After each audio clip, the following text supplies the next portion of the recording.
a high risk of engaging in violent behavior.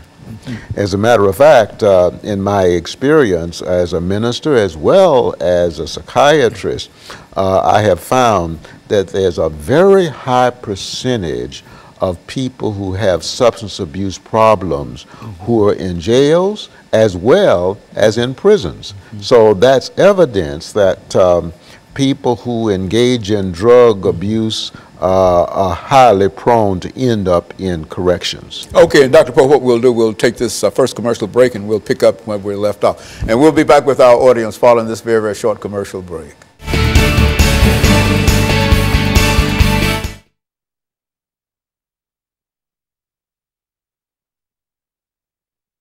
I've done for the day, and Is so that it's right? just sort of, I understand. I understand. I'm just listening. I understand.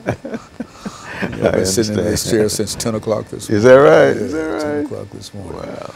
As a matter of fact, we supposed to have started at 10:30, but Mr. Obama was introducing the new Supreme Court justice, the nominee for that, and so they had a stream that came through here, and so we had to stop for a while, but we caught most of it, and then we started, and so this is the 5th show that we've done today. He's very impressive. Oh, yes, isn't he? Very impressive. And it seems it would be quite difficult for the people not to deal with that That's man. Right, absolutely. You know, that's, absolutely. Well, that's the way Mr. Obama is, you know. He's a smart man. That's right. He's a smart man. You know, if anybody can get it done, he'll get it done. You know. That's right. I always say he was the man that stopped the oil from flowing, and when he first came to office down in Louisiana, where they had the Gulf problem with the oil in there, and nobody thought it could be fixed, and he jumped right in there and came up with some kind of solution. I see. So, I see.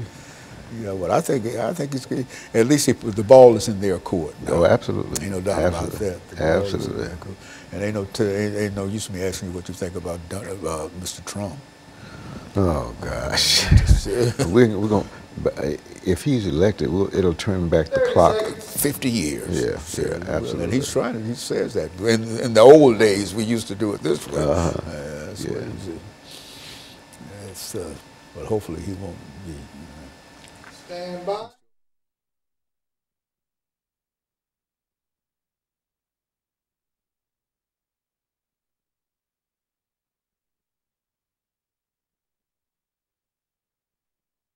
Thank you and welcome back to the second segment of the show for today. We're talking to Dr. CPoe, and the topic is the relationship between mental illness and violence. And Dr. Poe, I think you gave us some information during that first segment indicating that there was a real relationship between mental illness and violence. And so let's pick up where you wish dealing with that topic. Okay. Well, first of all, I just want to say a word about mental illness. It's really a condition which involves a disturbance of one's thinking, emotions, and behavior to the extent that the person has difficulty in their relationships with other people and also in their social or occupational functioning. Violence, I think, at least from my perspective, is an act that does harm or threaten to do harm to another person or persons. And I also believe that violence, it can be often or is often directed at oneself. Anytime I do something that I know is going to do damage to my body and therefore to my mind, to me that's an act of violence. So I believe that the research shows that people who are mentally ill, as I said, are often more the victims of violence rather than the perpetrators of violence. Now, there is a subset of persons who are mentally ill who are more prone to commit an act of violence, such as people who have symptoms such as paranoid delusions, thinking somebody's out to harm or hurt them, or people who have what's called command hallucinations, in which they feel voices are speaking to them, telling them to hurt other people and or telling them to hurt themselves, and people who have other psychotic disorders, which means they're out of touch with reality. Now, there are other factors that contribute to violent behavior other than just mental illness. One is poverty, the other is homelessness, the other is personal adversity, the other is if a person has a family history of violence, or if a person is exposed to violence in their home as a child, this person is much more prone to commit a violent act. If a person has been assaulted in the past, they're more likely to assault someone else. If a person has a parent or parents who have a criminal record, they're more likely to engage in an act of violence.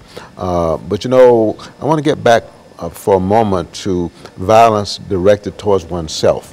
A lot of behavior that people engage in is really acts of violence towards themselves. And of course, if I injure myself, I'm also indirectly injuring other people. For example, smoking does damage. We know it does damage to the lungs. It puts one at risk of developing cancer, lung cancer. To me, that's an act of violence. And yet people ongoing. Continue to smoke. Yet people continue to smoke. Excessive drinking is an act of violence. If it's excessive, of course, it does damage to the liver, to the stomach, and puts one at risk of developing other problems as well. Overeating, whether we might consider that violence or not, if you consistently overeat, then you're more prone to develop certain health problems as well.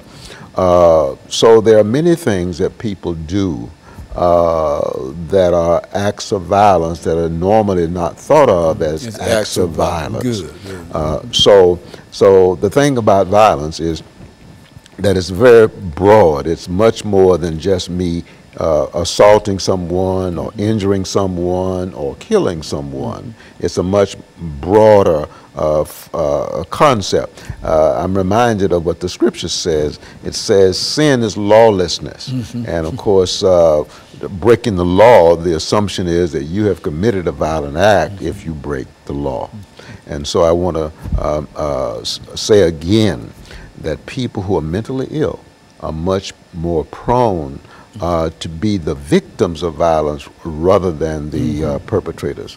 And as I said before, there are many other factors that contribute to violent behavior other than just mental illness. What are some of the other factors, Dr. Poe, for example, that would contribute to mental illness outside of violence? Okay.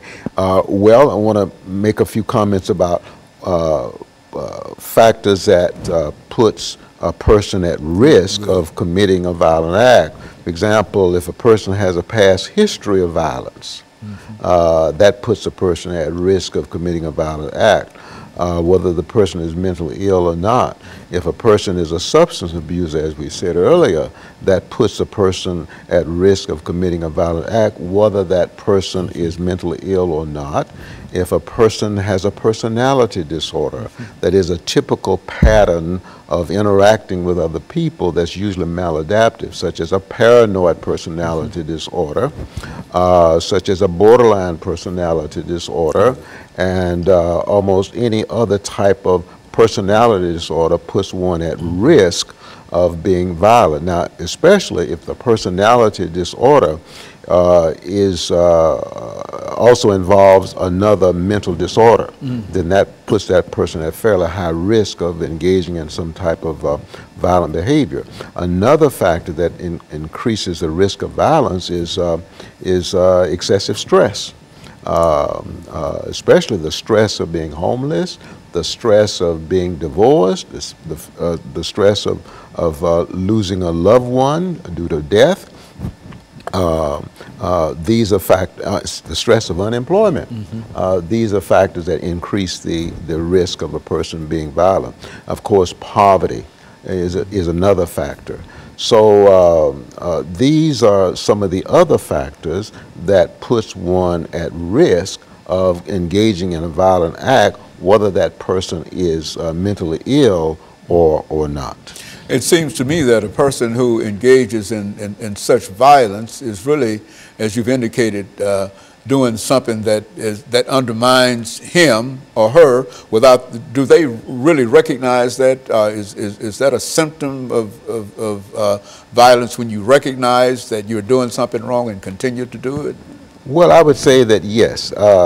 If I'm intentionally doing something that I know is doing damage to me or damage to someone else, then to me that's an act of violence.